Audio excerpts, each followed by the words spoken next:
Hello, welcome to everyone who is joining us. This is our first class on the laws of Hanukkah for this year.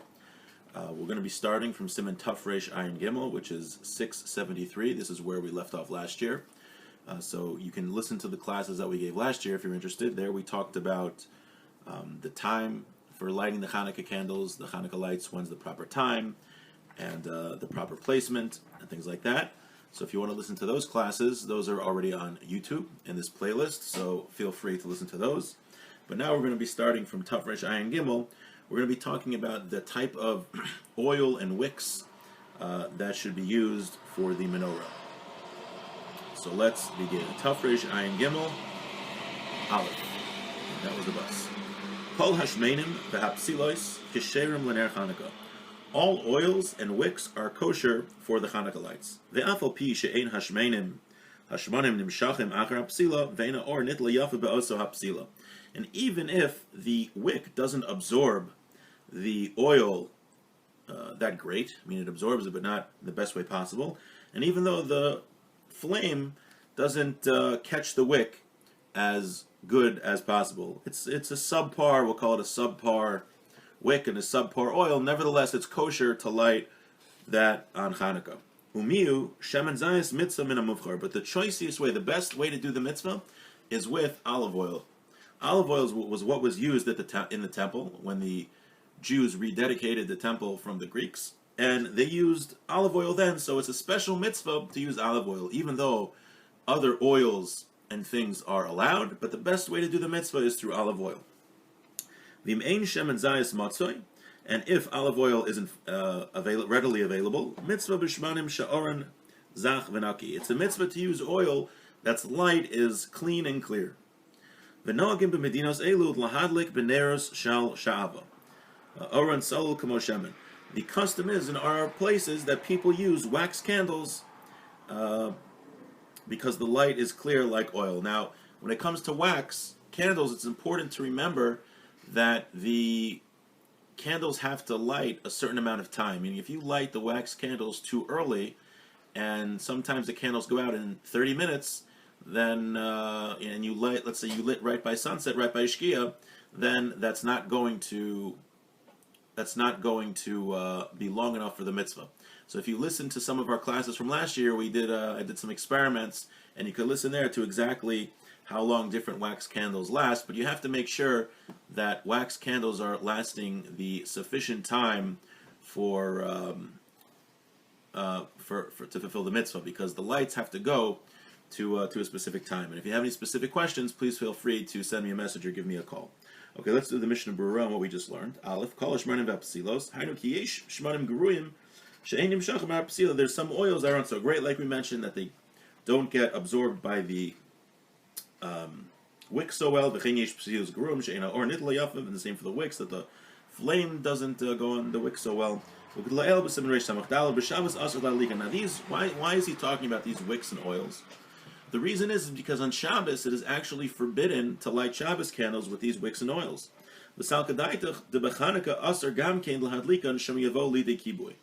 Now one might think that you're not allowed to use these wicks and oils which are prohibited on Shabbos, because on Hanukkah you might come to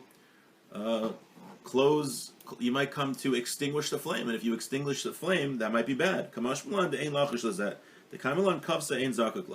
says, since we paskin, there's a debate in the Gemara that if the Hanukkah lights go out, you have to relight it.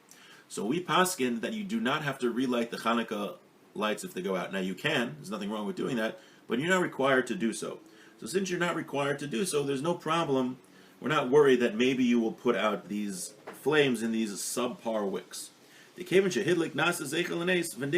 since the lighting itself of the Hanukkah candles, the Hanukkah lights, that is the mitzvah itself. He says the best is to use for the wick cotton or linen. Now, interesting thing here. What if you have fat or oil that became prohibited because of milk and meat? Somehow, right, if this happens to you, please let me know, because that would be very strange. But if you happen, back in the day, they had different oils and things got mixed up, and you had fat, which you were going to use to light your Hanukkah lights, and it got mixed with milk. It got cooked with milk. So asur lahadlik mimenu ner Chanukah. You're not allowed to light ner Chanukah from that. V'gam kein asur livtulei b'shishim lahadlik mimenu. You also can't be mevatel b'shishim. There's a rule that if you, in general, again, don't apply this to yourself. If you have an issue, if you have a question, please call. But in general, if you have forbidden food that falls into permitted food, then if there's 60 times the permitted food against the prohibited food, you're allowed to eat it. But what you're not allowed to do is you're not allowed to purposely add the forbidden food in the permitted food. You can't go and say, oh, here's my cholent. I would like to have a little milk in my cholent. So let me add some milk and make sure that it's less than 60. You can't do that. It's called ein mevatelis lechatchila. So he says, let's say you really, really want to light with this fat that was cooked with milk on your Hanukkah candles. You want to really, really use it. It's has special meaning to you. So you can't take it and pour it into permitted oils and be mevatel it. Okay, hanoagim lahadlik biyom rishon echad umikan ve'elech mosef v'holech tzarich sheyeh hanosef doma l'ner ikar. He says that the candle on the first night should be similar to all subsequent candles, all subsequent lights. You shouldn't use, a wax candle for night one. Let's say the third night, right? You have first is a wax candle, then you have oil, and then you have, something else. It should all be the same. However,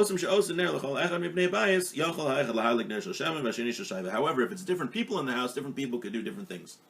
Shemen hagazel, let's say you have stolen oil. It's questionable if this is allowed to be used for Hanukkah lights. So obviously you shouldn't steal oil, but if somehow, for some reason, stolen oil came into your possession, it is questionable if it can be used to fulfill the mitzvah of Hanukkah lights. Okay, we're going to stop here for today, and hopefully every few days, several times a week, we'll have 5 to 10 minutes on the laws of Hanukkah, preparing us for the holiday, because the more we learn about something, the more we appreciate it when it comes. Wishing everyone a great day.